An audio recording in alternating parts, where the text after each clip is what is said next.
Yeah, today I spoke to the alderman who supported the architecture firm in building something to fill this hole here, and he tells me he's very surprised the bill did not pass last night. I was actually a student at MSU back for the eclipse in 2017, and I did what most of the other students did, is I grabbed a pair of glasses from the stadium and went and found somewhere on campus to sit and watch. There's still some dark clouds off to the south, but if we check over to the west, those bright skies, that sunset's coming in. So far, I haven't gotten any information from fire crews here on scene, but whenever I showed up around 4 o'clock, these flames were extremely close to the road. Now I'm going to step out of the way so you can see some of those flames that are still here. The last check of my Color 10 weather app said that it was about 38 degrees with a feels like temperature of 31. So officially in those freezing feels like temperature. And just as Jamie said, this weekend it's going to be brutally cold. There's no other way to describe it. Right now here in Springfield, I just checked my Color 10 weather app. It says it is 16 degrees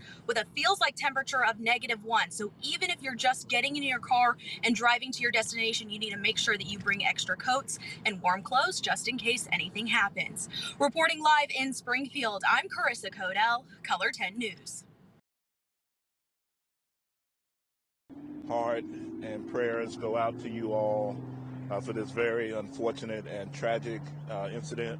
22-year-old Riley Strain's body was found this morning in the Cumberland River after 2 weeks of extensive searching. After Strain left Luke's 32 Bridge bar on Broadway, he was seen on security video stumbling through downtown Nashville. At 9:50 that night, how you doing, sir? I'm good. How are you? Good. He briefly talked with a police officer. The next day at 1:46 in the afternoon, his fraternity brothers reported him missing. The search in Nashville intensified as he remained missing. Family and friends back home in Springfield held a vigil for Strain on Wednesday, March 13th, praying for his safe return home. Thank you, everyone, for the continued thoughts and prayers and love. We feel every single one. A week ago, Friday, March 15th, amid a state investigation, Luke's 32 Bridge released a statement saying Strain was served only 1 alcoholic drink and 2 waters at their establishment. He was just a wonderful young man. He had a bright future ahead of him. He was going to graduate in May. Just an all-around good guy. We all got scared. And we started running to the back of the bus and opened the back door and started running down this hill. And then this family, a super nice couple, they let us in their house. And that's when they called the police. Claire was one of the 13 Pershing middle schoolers who jumped out of the back of a school bus this morning after a man forced his way inside while the bus was making a stop. He pried the doors open, and then he came in. The kids ran to safety in nearby homes, and the man went back inside his house, where he stayed for about 8 hours as police tried to get him to come out. It was really scary, and I didn't know what was going to happen next.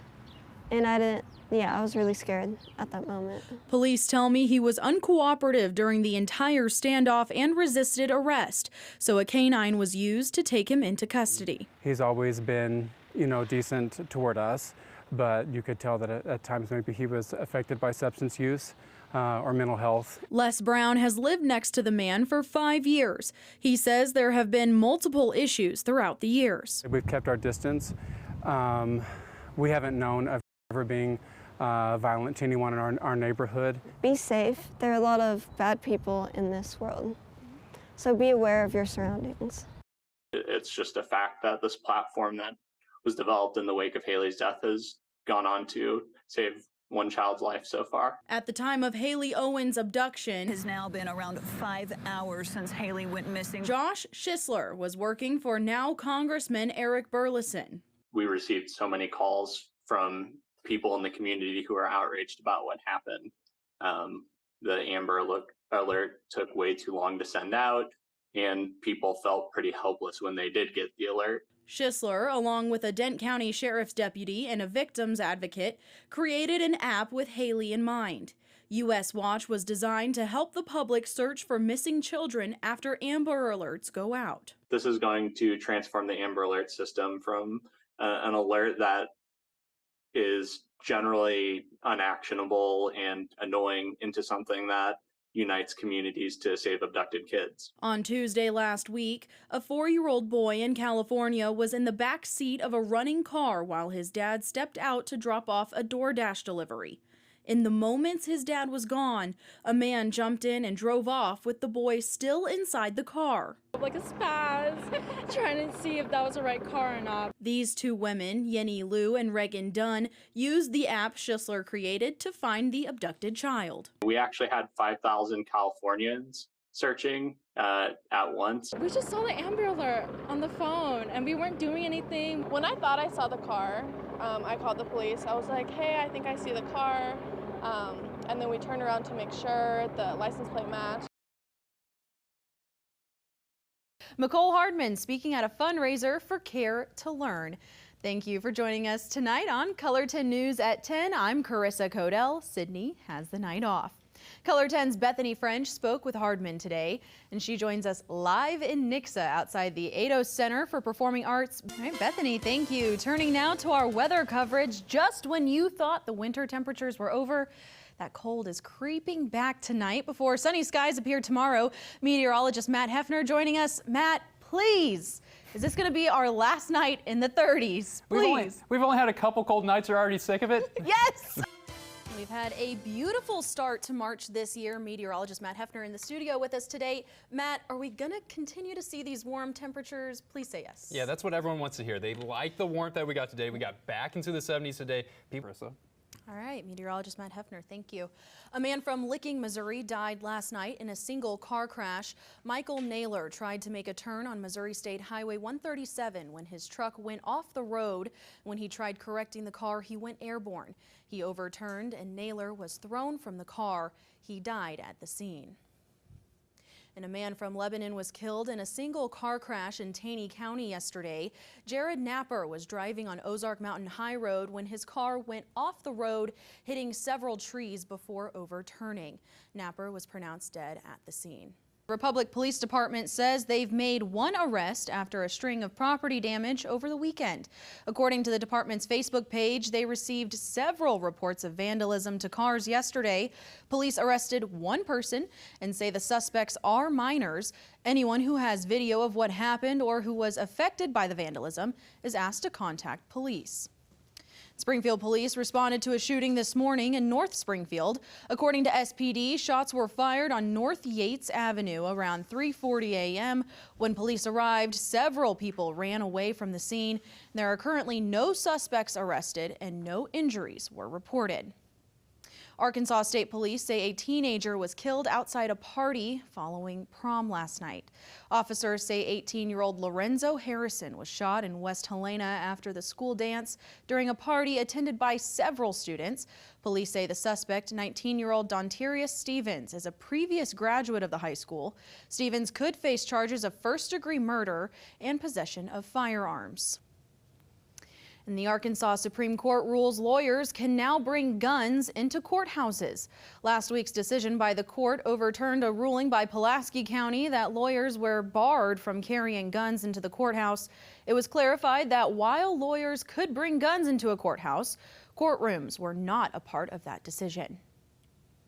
Kansas City's mayor is receiving backlash after inviting migrants from sanctuary cities to live and work in Missouri. Mayor Quentin Lucas confirmed last week he's in contact with the mayors of Denver and New York City to relocate migrants for work. Missouri Attorney General Andrew Bailey has pushed back, saying it would violate state sanctuary city law. And Lieutenant Governor Mike Kehoe said it could threaten state funding for Kansas City. The man who set himself on fire Friday outside the courthouse where Trump's trial is taking place has died. Witnesses say they saw Maxwell Azzarello pour accelerant over his head and set himself ablaze in the park outside the courthouse. NYPD says civilians and court officers used coats and extinguishers to try to put out the fire, and Azzarello was taken to the hospital in critical condition. Staff at the hospital declared him dead earlier today. Police do not believe his actions are directly related to the former president's trial. Breaking news. We begin the night with some breaking news out of North Kansas City after shots were fired at North Kansas City High School following a basketball game. We're told 2 to 3 people were shot and are currently seeking medical assistance. The school was on lockdown following the shooting. All guests were asked to stay inside while the situation was being resolved. Police have not yet said if anyone is in custody. Turning now to election coverage. For the first time in years, Missouri Republicans held a statewide caucus and no primary election to determine their presidential candidate. Thank you for joining us tonight at 10. I'm Carissa Codel. Sydney has the night off. Instead of heading to the polls every 4 years to vote in a primary race, caucuses get to decide how delegates are awarded.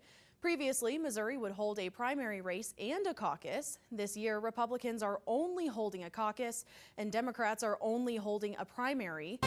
And welcome back. We may be warming up just a bit in the Ozarks, but snow is falling in chilly Colorado. But the snow flurries did not stop this young Rockies fan from having fun as snow fell during the Mariners, Chris. Very good. Mariners and the Rockies game. This guy was caught trying to catch some snowflakes. All right, can't wait. Well, thank you guys so much for joining us. Hope you had a great Sunday and have a great night.